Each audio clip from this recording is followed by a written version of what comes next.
O nosso recorte hoje é sobre o tempo, analfabetismo funcional e o tempo.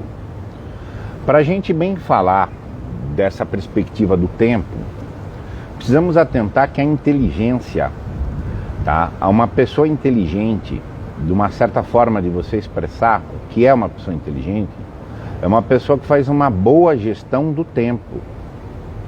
O tempo permite a criação e a destruição. Se não há uma boa gestão do tempo, está acontecendo necessariamente uma destruição. Nós somos atividade, nós somos um princípio de ação. Quando nós somos ser, no seu sentido mais próprio, nós temos uma ação ordenada. Essa ação é ordenada, é a nossa vontade, é uma ação de uma ordem interior que determina nossos movimentos e, mais do que isso, nos constitui. Nós somos constituídos nessa ação. Há uma forma de pensar que propriamente o tempo sequer exista, dentro de um sentido imediatista cronológico. O que existe propriamente dito é o movimento. De tal maneira que quando nós falamos, a pessoa inteligente é a pessoa que bem gerencia o tempo, é a pessoa que bem se movimenta. Quando nós estamos num movimento muito bem ordenado, nós não percebemos da mesma forma o tempo. Porque a boa constituição, cujo máximo, cujo ápice é o movimento do amor, ele tem uma dimensão de atemporalidade. Pelo menos nessa temporalidade, no sentido cronológico. Nós subimos, trocamos de escama, muda completamente a nossa percepção. E a gente deixa de ser refém da ideia de tempo. Uma boa ordem é o vencimento do tempo. O tempo como movimento é algo de uma dimensão mundana, rasa, que eu tenho que vencer. O analfabeto funcional não vence o tempo. E aí ele vive as patologias que são inclusive detectadas fisiologicamente de quem esmoreceu perante o problema do tempo. Vamos ver quais são essas patologias. Primeiro, o analfabeto funcional ele não tem o presente. Ele sempre tem um futuro próximo, imediatista.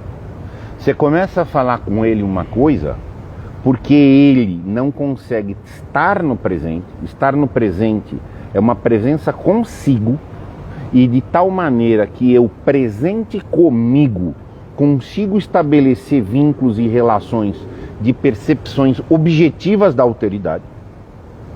Se eu não tiver comigo, centrado em mim, eu não percebo o mundo. A minha relação, eu e o mundo, fica no mínimo torta. O analfabeto funcional, como ele nunca está consigo, ele não é por si, ele tem que estar acomodando por fora, recebendo a confirmação por fora. Ele nunca está no presente. Ele está está num futuro imediatista. Então o cara começa a falar com ele, olha, bom dia, sobre o assunto tal. O cara já dá 4, 5 respostas. Ele dá 4, 5 respostas. Há uma ansiedade própria do analfabeto funcional. Ele tem que funcionar para alguém. Como as coisas não são dotadas de objetividade, ele não pode estabilizar para fazer um encontro consigo.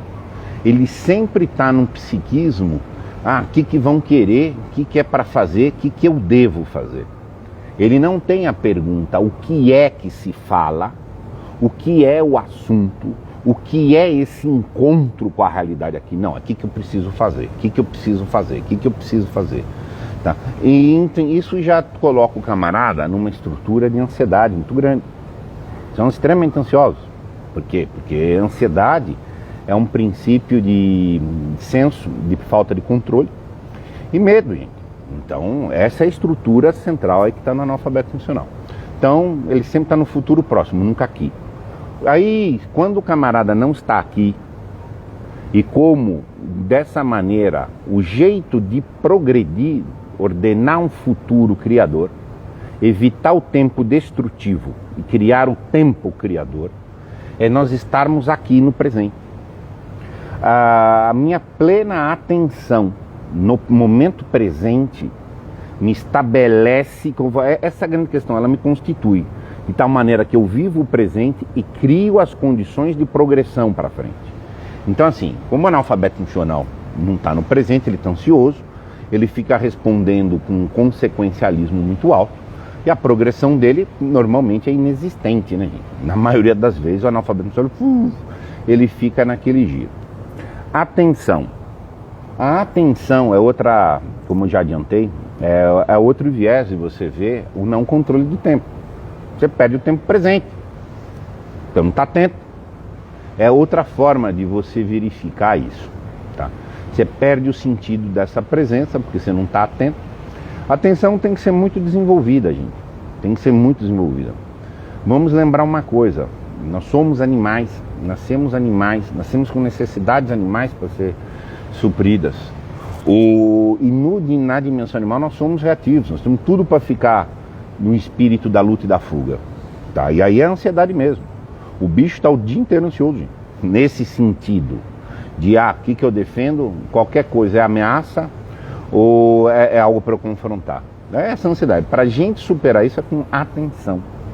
A atenção tem que ser desenvolvida. É uma vitória sobre o instinto. É uma vitória sobre esse espírito do tempo cronológico. Tá? E é aí que o tempo deixa de ser destrutivo para ser criativo.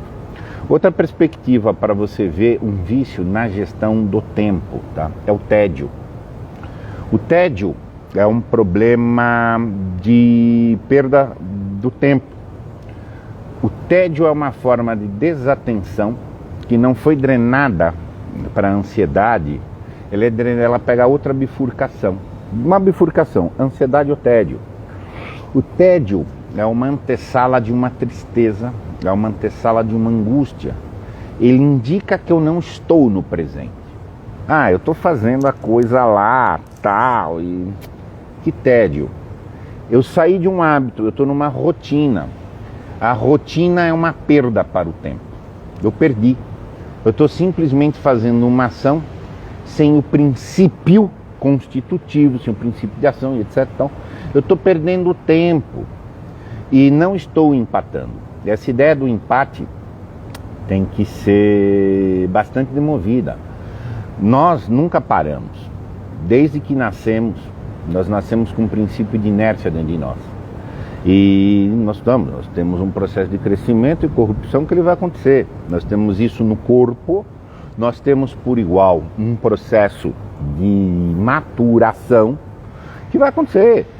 Eu posso, na maturação, drenar um pouco para cá, um pouco para lá, mais do que no corpo. Eu posso fazer movimentos erráticos nisso. Mas uma grande ideia minha ela vai acontecer. Só que nesses movimentos erráticos que eu fizer, eu posso me mover em falso e cair no niilismo, me preencher. E aí padecer desse tempo destrutivo. Se você não está maturando, você não está progredindo, você está se destruindo. Queira perceber isso ou não. Isso está sendo dado, a gestão do tempo. Mas como é que eu vou saber se eu estou bem gerindo o tempo? Você está atento? Você padece de tédio? É um dos primeiros filtros. Terceiro, você está progredindo. Progredindo. Se você não está progredindo, você está jogando no lixo o tempo. É isso daí. Você deixou de alavancar. Nós não temos que somar, nós temos que produzir. Produzir é um processo de alavancagem. Aí chega o camarada e fala, eu tenho pouco tempo para estudar. Isso aqui que eu queria estudar, eu queria ser erudito, eu queria ser culto, eu queria tudo, mas não tenho tempo. Essa é a questão que mais chega aqui para mim. Eu não tenho tempo. Eu queria ter tempo para poder. Uma pergunta, como avaliar a progressão? Guarda isso que a gente já vai voltar e já está meio na hora até de avaliá-la. A progressão não precisa ser, eu li 10 obras eruditas, eu li Camões, eu li Dostoiévski, li Dante, consegui ler. É um critério, até é um critério de progressão, mas é um critério relativo de progressão. Progredir no sentido que eu estou falando aqui não precisa ser um erudito. Mas se você bem gerencia seu tempo, estabelecendo hábitos, estabelecendo hábito é algo que pode se repetir, mas você está atento, você desenvolveu atenção, você está concentrado.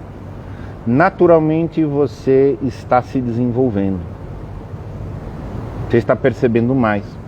É a mesma coisa em graus diferentes de profundidade. Eu uso muito o exercício da academia como exemplo, o exemplo da academia. Uma coisa é você levantar peso, outra coisa é você levantar peso sem ciência, que é uma concentração da ativação do músculo, que você vai percebendo cada vez mais, músculo que mexe aqui, músculo que mexe ali, esse agora enquadrou uma vértebra cá, no nível de percepção. Por você fazer o mesmo exercício, cada vez o exercício é o mesmo, mas a tua vivência, a tua experiência, a sua assimilação pode aumentar muito. Do mesmo jeito que a gente fala de sensibilidade, inclusive corporal, que é a consciência do corpo, eu tenho a consciência dessa vivência. E aí eu vou progredir. Só de eu fazer um exercício muito atento, o meu corpo está reagindo muito melhor. Imagina isso dentro da tua estrutura da alma. Então como é que eu sei que eu progredi? No corpo você vai ver mais fácil. Musculatura está crescendo? A musculatura está hipertrofiando. A flexibilidade aumentou, a resistência, o fôlego aumentou. Aí na alma, simples. Eu consigo perceber mais coisas, eu tenho mais elementos para minha própria reflexão, eu consigo pôr em xeque e ver, fazer retrospectiva. Eu sei o que aconteceu. O que aconteceu relevante para você no ano passado? Às vezes a pessoa não sabe nem responder. Às vezes a pessoa não sabe nem responder. Tá. Mas eu tenho posse da minha memória, eu tenho posse da minha biografia, eu sei o que aconteceu, por quê, e isso e etc. Isso já é muita progressão, gente. Você fazer tudo atentamente, ainda que você não estude como um erudito, você já está progredindo, porque você está usando em seu favor um teu recurso inevitável, que é o tempo. Esse tempo está revertido para a sua progressão. Se você não estiver atento, esse tempo é sua morte, você está morrendo, porque o tempo é a oportunidade de criar e o elemento de destruição. Isso num primeiro nível. Agora, num segundo nível, prático, operacional, você supõe que quem quer crescer vai conseguir ter tempo para crescer. Mas não tenho tempo em absoluto, porque eu trabalho, porque eu tenho que cuidar disso, tenho que fazer aquilo, tenho que usar fazer. Então você está distraído, você está desatento, você vai cair na distração, não vai ter atenção que não te leva para a concentração. Você pode aceitar isso pode ser verdadeiro, em algum momento, em alguma fase. Mas se isso é uma constante, isso é subterfúgio, gente.